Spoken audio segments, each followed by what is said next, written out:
अस्सलाम वालेकुम viewers, welcome back to my YouTube channel. आप देख रहे हैं लाइफ विद निम्रा। वेलकम करती हूँ आपको एक और न्यू व्लॉग में। आज का जो व्लॉग है वो मैं स्टार्ट कर रही हूँ सुबह ब्रेकफास्ट से। अभी जो है वो सुबह 10 बजे का टाइम था और कल मैंने ना आलू वाले पराठे बनाए हुए थे। कल मेरे हस्बैंड घर थे, वीकेंड था, तो अक्सर वीकेंड पे ना जो है वो इसी तरह का हैवी नाश्ता हम लोग करते हैं।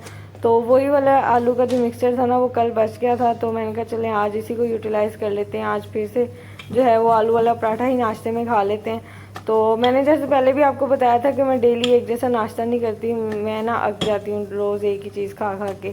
तो बस आज फिर जो है ना वो मैंने कहा आलू वाला पराठा बनाते हैं। मिक्सचर ऑलरेडी बना हुआ था, बस पराठा ही बनाना था। तो मैं जो है वो इस तरीके से पराठा बनाती हूँ। दो जो है पेड़े लेके छोटे साइज़ के और उसके सेंटर में फिलिंग करती हूँ। अगर आप वाइट आटे की बना रहे हैं या फिर जो मैदे की पराठा बनाना चाहें तो आप एक ही पेड़े में मिक्सर लगा के भी बेल सकते हैं, लेकिन वो बहुत ही मुश्किल होता है बेलना।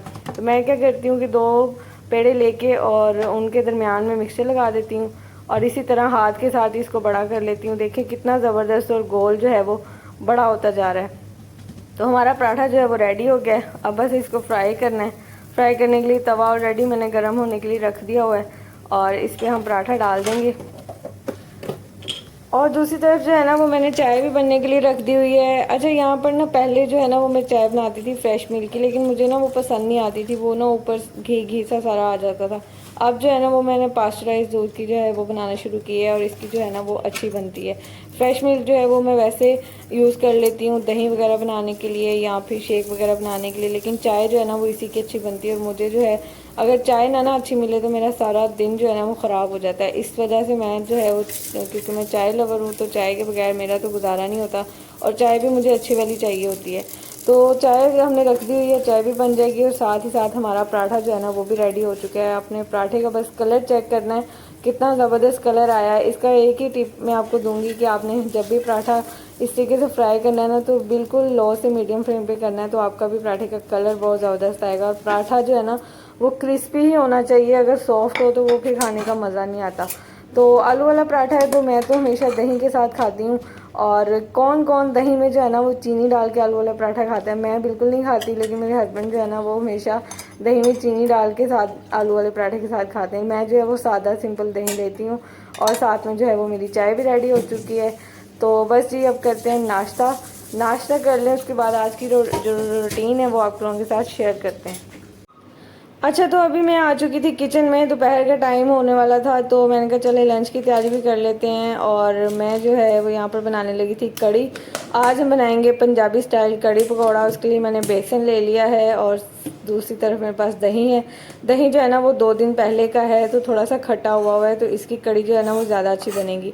और ये है यहाँ पर लहसुन, इसको मैंने बारीक बारीक चॉप कर लिया है और साथ ही 2 प्याज हैं, उनको भी मैंने बारीक बारीक चॉप कर लिया है। अच्छा, तो ये सारी चीज़ें हैं फ़िलहाल जो है। और अभी सबसे पहले हमने बनानी है लस्सी। लस्सी बनाने के लिए हमें चाहिए एक ब्लेंडर वाला जग, और वैसे हाथ से भी बन सकती है लेकिन मैं जग में बनाऊंगी ताकि जल्दी बन जाए। और इसमें जो है ना वो दही ऐड कर देंगे। अच्छा, मैंने यहाँ पर हाफ़ लीटर या हाफ़ केजी कह लें आप दही लिया है, यानी कि 1 केजी का होता है बॉक्स, तो ये हाफ़ था मेरे पास और इसको मैंने हाफ़ ले लिया है। और ये है 2 दिन पहले का दही, क्योंकि मेरी मम्मा कहती हैं कि जब भी कड़ी बनानी हो ना तो थोड़ी सी पुराने दही की बनानी चाहिए, क्योंकि वो खट्टा होता है और कड़ी जो है वो अच्छी बनती है। तो इसमें थोड़ा पानी ऐड कर देंगे और इसको मिक्स कर देंगे, यानी कि लस्सी बना लेंगे। और दूसरी तरफ मैंने पैन में ऑयल ले लिया है तकरीबन हाफ़ कप, और इसमें जो प्याज हमने चॉप किया था वो प्याज इसमें डाल देंगे और हल्का सा सॉफ्ट ब्राउन होने तक ना इसको पका लेंगे। ज़्यादा ब्राउन नहीं करना, बस सॉफ्ट ब्राउन करना है इसको।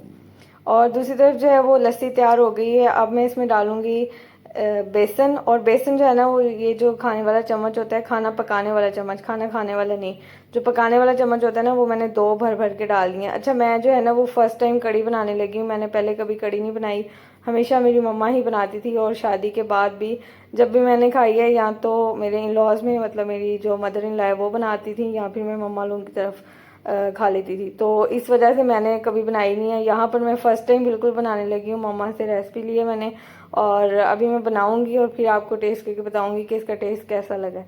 और यहाँ पर जो है वो मैंने साथ ही लहसुन भी ऐड कर दिया है। और हरी मिर्चों का ना पेस्ट था मेरे पास, फ्रेश नहीं थी, फ्रेश हो तो फ्रेश भी डाल सकते हैं, लेकिन मेरे पास पेस्ट था तो मैंने 2 चम्मच जो है वो हरी मिर्चों का पेस्ट ऐड कर दिया हुआ है। और साथ ही अभी हम इसमें मसाले ऐड कर देंगे। मैंने लाल मिर्च ऐड की है 1/2 चम्मच, और थोड़ी सी हल्दी ऐड कर दी है, और यहाँ पर मैं टीस्पून के करीब ऐड कर रही हूँ। और मसाले को हमने अच्छे से भून लेना है। जब मसाले का घी जो है ना वो सेपरेट हो जाएगा, इसमें थोड़ी सी हमने पिसा हुआ धनिया और पिसा हुआ ज़ीरा ऐड कर देना है फ्लेवर के लिए। अच्छा, मैं फ़्रेश कूट के डालती हूँ ना, तो इस वजह से मैं बाज़ार वाला यूज़ नहीं करती। अगर आपने बाज़ार वाला डालना है तो वो आप उस हिसाब से डाल सकते हैं, वो थोड़ा सा तेज़ होता है। मैंने चम्मच भर के डाला है क्योंकि मैं फ़्रेश यूज़ करती हूँ। और जो लस्सी हमने बनाई थी वो भी इसमें ऐड कर देनी है। और अब इसको पकने के लिए छोड़ देना है। अच्छा, इस स्टेज पे ना जब लस्सी पकना शुरू हो जाती है तो इसका क्या होता है कि बर्तन से ना बाहर आना शुरू हो जाती है। तब आपने ना इसको छोड़ना नहीं है, बिल्कुल लो टू मीडियम फ्लेम पे रखना है। ये देखें, जिस तरीके से अभी मैं आपको दिखा रही हूँ ना, इस तरीके से आपने चम्मच चलाते हुए जाना है। बस एक दफ़ा ये पकने लग जाएगी ना तो फिर आप इसको छोड़ भी सकते हैं, और इसको हल्की आंच पे पकने दें। तो थोड़ी देर तक ना, जब ये हाफ रह जाएगी और इसकी जो है वो कंसिस्टेंसी थिक हो जाएगी, तो समझ लें कि हमारी जो कड़ी है वो रेडी हो चुकी है। अभी इसको पका लेते हैं। तकरीबन 15 से 20 मिनट मैंने पकाया है, तो ये इसकी कंसिस्टेंसी हो चुकी है। अब यहाँ पर मैं इसमें थोड़े से ना गरम मसाले ऐड कर रही हूँ। ये सारे मिक्स गरम मसाले हैं, तो ये आप अपने हिसाब से ऐड कर सकते हैं जितना जितना आपको पसंद है। ये सारे मैंने गरम मसाले इसमें ऐड कर दिए हैं। अच्छा, कुछ लोग ना बाद में तड़का लगाते हैं तो वो बाद में भी इसमें ऐड कर देते हैं हम गरम मसाले। अगर आप पहले नहीं डालना चाहते तो बाद में तड़का लगा के भी कर सकते हैं, लेकिन मम्मा ने मुझे बताया था कि इस तरह ही डाल दो तो तड़का लगाने की ज़रूरत नहीं पड़ेगी। तो बस ये कड़ी को पकाते हुए तकरीबन मुझे आधा पौना घंटा हुआ है, क्योंकि मैंने लो फ्लेम पे पकाई है, हाई फ्लेम नहीं की। और ये इसकी कंसिस्टेंसी आ चुकी है और तकरीबन थिक होने की स्टेज पे है। ठंडी होगी तो मज़ीद थिक हो जाएगी। और अभी इसका घी भी जो है ना वो सेपरेट होना शुरू हो गया है, जैसे आपको साइड पे नज़र आ रहा है, थोड़ा थोड़ा घी आना शुरू हो गया हुआ है।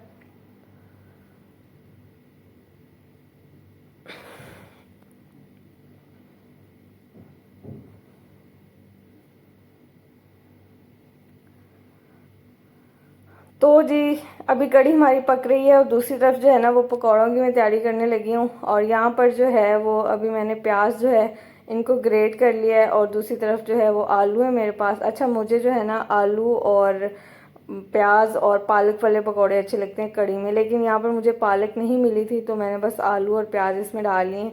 और ये वाला जो इसमें ग्रेटर वाला ब्लेड है ना, ये मैंने यूज़ किया ताकि हर चीज़ जो है ना वो बारीक हो जाए।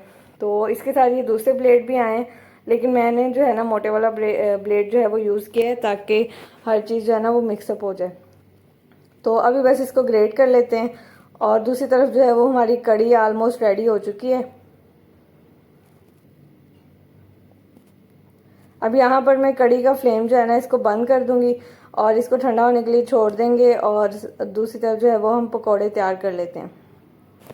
अच्छा, कड़ी हमारी रेडी हो गई है। अब ना इस पे लास्ट पे मैंने ना कसूरी मेथी ऐड कर दी है फ्लेवर के लिए। इससे ना बहुत ही मज़े का फ्लेवर आ जाता है कड़ी में।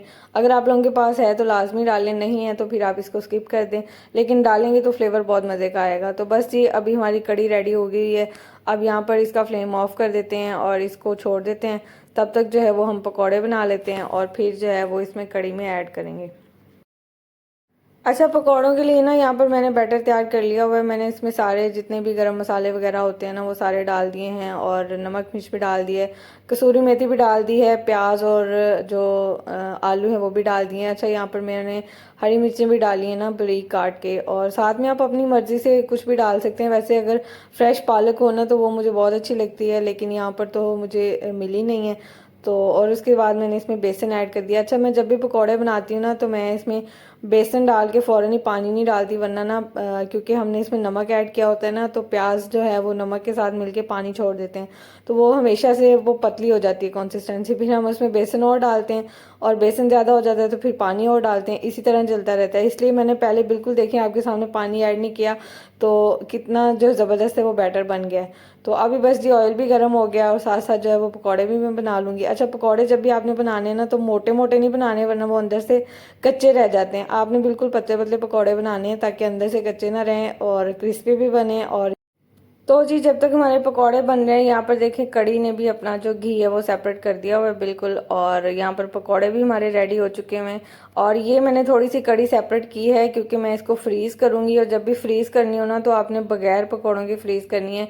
अगर पकौड़े डाल के फ्रीज़ करेंगे ना तो जब दोबारा इसको गर्म करना होगा तो वो सारे पकौड़े अंदर मिक्स हो जाते हैं, इसलिए बगैर पकौड़ों के फ्रीज़ करनी है। और जब आपने दोबारा गर्म करनी होगी तो फ्रेश पकौड़े बनाएं और उसमें ऐड कर दें, बिल्कुल फ्रेश वाला टेस्ट आ जाता है। क्योंकि आपको पता है यहाँ पर मैं और मेरे हस्बैंड सिर्फ 2 ही लोग हैं, तो हमारे लिए ज़्यादा थी तो मैंने हाफ़ निकाल ली है। मैंने कहा फिर किसी दिन दोबारा से फ्रेश पकौड़े बनाऊंगी और इसमें जो है वो ऐड कर लूँगी और इसको गर्म कर लूँगी। और अभी जो है वो फ़िलहाल हमारे लिए यही काफ़ी है। और कड़ी के साथ जो है ना, मैं तो चावल भी खा लेती हूँ, रोटी भी खा लेती हूँ, लेकिन मेरे हस्बैंड जो है वो ज़्यादा वाइट राइस पसंद करते हैं। और किस किस को कड़ी के साथ जो है वो चावल अच्छे लगते हैं, मुझे आपने कमेंट सेक्शन में ज़रूर बताना है। तो यहाँ पर हमारे जो है वो पकौड़े रेडी हो चुके हैं। अब मैं इस तरह कड़ी में ऐड कर दूँगी और बाकी जो रह गए हैं वो भी बना लूँगी, और हमारी कड़ी जो है ना वो बिल्कुल रेडी हो चुकी है जी। तो अभी खाना खाने में हमारा टाइम था, लेकिन मैंने आपको सर्व करके दिखा दिया है कि कड़ी जो है वो कितनी मज़ेदार बनी है, और इसका ऑयल भी बहुत अच्छे से सेपरेट हो चुका है, मुझे सेपरेट तड़का लगाने की भी ज़रूरत नहीं पड़ी।